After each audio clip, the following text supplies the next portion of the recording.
یہ صرف ایک سوال نہیں بلکہ ایک غلط سمجھا ہوا مقدمہ ہے۔ جب دیوبند کے علماء نے اپنا نصاب بنایا تو کیا وہ ماضی کو بچانا چاہتے تھے یا وہ ایک ایسے دور سے لڑ رہے تھے جس میں مذہب اور شناخت دونوں خطرے میں تھے؟ اگر میں کہوں کہ دیوبند کا نصاب روایت نہیں بلکہ مزاحمت تھا تو کیا یہ بات آپ کو عجیب لگے گی؟ شاید، لیکن کہانی وہ نہیں جو کتابوں میں لکھی گئی ہے۔ کہانی وہ ہے جو 1857 کے بعد کے زخموں سے نکلی ہے۔ 1857 کی جنگ آزادی صرف ایک جنگ نہیں تھی، یہ مسلمانوں کے سیاسی وجود کا خاتمہ تھی۔ سلطنت گئی، اقتدار گیا، مراعات گئی اور سب سے بڑھ کر اعتماد ختم ہو گیا۔ اس کے بعد مسلمان صرف شکست خوردہ قوم نہیں تھے بلکہ وہ بے شناخت قوم بن چکے تھے۔ اسی مایوسی کے درمیان ایک سوال اٹھا، اب ہمارے بچے کیا بنیں گے اور کیسے بنیں گے؟ اگر ریاست نہیں رہی تو روایت کیسے زندہ رہے گی؟ یہاں دیوبند پیدا نہیں ہوا، یہاں دیوبند سوچا گیا۔ یہ وہ لمحہ تھا جب چند علماء نے فیصلہ کیا، اگر سیاسی طاقت ختم ہو گئی ہے تو فکر کو محفوظ کرنا لازم ہے۔ یہاں سے مدرسہ نہیں، ایک تعلیمی مزاحمت شروع ہوئی۔ دیوبند کا نصاب کوئی حادثہ نہیں تھا، یہ ایک سوچا سمجھا دفاعی ڈھانچہ تھا۔ اس میں 3 بنیادی ستون رکھے گئے۔ نمبر 1 حدیث اور قرآن کی مرکزیت، نمبر 2 فقہ حنفی بطور قانونی شناخت، نمبر 3 تصوف بطور اخلاقی نظم اور اصلاح۔ لیکن اصل سوال یہ ہے کہ کیا یہ روایت کا تسلسل تھا یا نئی عمارت؟ جو لوگ سمجھتے ہیں کہ درسی نظامی کو جوں کا توں لیا گیا وہ غلط ہے۔ دیوبند نے نصاب کو منطق اور فلسفے کی بجائے حدیث کے اسباق کو مرکزی حیثیت دی۔ کلاسیکل کی جگہ ٹیکسٹ بیسڈ ریڈر رکھا گیا۔ یہ تبدیلی چھوٹے دائرے کی نہیں، یہ پوری نظام کو بدلنے کی کوشش تھی۔ بہت سے لوگ پوچھتے ہیں کیا دیوبند نے عقل کے دروازے بند کیے؟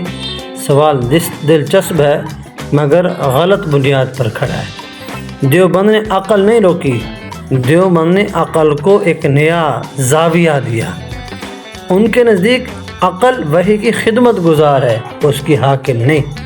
یہ فرق دکھنے میں چھوٹا ہے مگر اسی نے اس نصاب کو الگ بنا دیا۔ جہاں جدید تعلیم عقل کو ہی سب کچھ مانتی ہے، وہاں دیوبند نے کہا نہیں، عقل راستہ دکھاتا ہے، عقل راستہ دکھاتی ہے مگر دین سمت متعین کرتا ہے۔ یہی روایت ہے جو آج تک چلی آ رہی۔ کچھ اسے روایت کا تسلسل کہتے ہیں اور کچھ اسے جدیدیت کے خلاف فکری مزاحمت کہتے ہیں۔ دیوبند کا نظام تعلیم صرف کتابی نہیں، یہ کردار سازی کا نظام بھی تھا۔ تصوف یہاں رسم نہیں، اخلاقی طور پر بھی پڑھایا جاتا تھا۔ یہاں طالب علم صرف علم نہیں پڑھتا، وہ گھلتا بنتا اور ڈھانچہ بدلتا ہے۔ تہجد، ذکر، صحبت، احتساب، یہ سب نصاب کا حصہ نہیں بلکہ نصابی سوچ کے پیچھے ایک اخلاقی ڈھانچہ تھے۔ اس میں بغاوت کہاں؟ اس میں بغاوت کہاں ہے؟ تو دیکھنے میں لگتا ہے کہ دیوبند کدھر جا رہا ہے۔ انسان صرف عقل سے نہیں، اخلاق، وحی اور تربیت سے بنتا ہے۔ نصاب کا اصل مقصد صرف تعلیم نہیں تھا بلکہ شناخت قائم کرنا تھا۔ تو یہ باتیں سوچنے کی ہیں۔ اس نے طلباء کو ایک مخصوص انداز دیا، سوچنے کا ڈھانچہ، سوچنے کا سانچہ، تفسیر کا زاویہ، فتوے کا اصول، سماجی حیثیت کا تصور۔ یہ ساری چیزیں اس نصاب کے اندر موجود تھیں۔ تو کیا یہ روایت تھی؟ ہاں۔ کیا بغاوت تھی؟ بلا شبہ، کیونکہ اس نصاب نے طلباء کو، آنے والی نسل کو ایک ذہنی ماڈل کو چیلنج کرنے کے لیے یہ سارا کچھ تیار کیا گیا، لیکن ہر نظام کی طرح اس کے سوال بھی ہیں۔ کیا اس نصاب نے فکر کو بچایا مگر ترقی کو روک دیا؟ کیا اس نے روایت محفوظ کی مگر مکالمہ محدود کر دیا؟ کیا یہ مذہبی بقا تھی؟ تو تنقید کرنے والے کہتے ہیں رہتے ہیں یہ نصاب ذہن کیوں ریپیئر کرتا ہے، تخلیق نہیں کرتا، اور موافقین ان کا اپنا ایک انداز ہے، اور حقیقت شاید دونوں کے درمیان کہیں ہے۔ تو کیا دیوبند کا تعلیمی ماڈل روایت تھا یا بغاوت؟ یہ شاید دونوں تھی۔ یہ ماضی کا تحفظ بھی تھا اور مستقبل کے خوف کا جواب بھی۔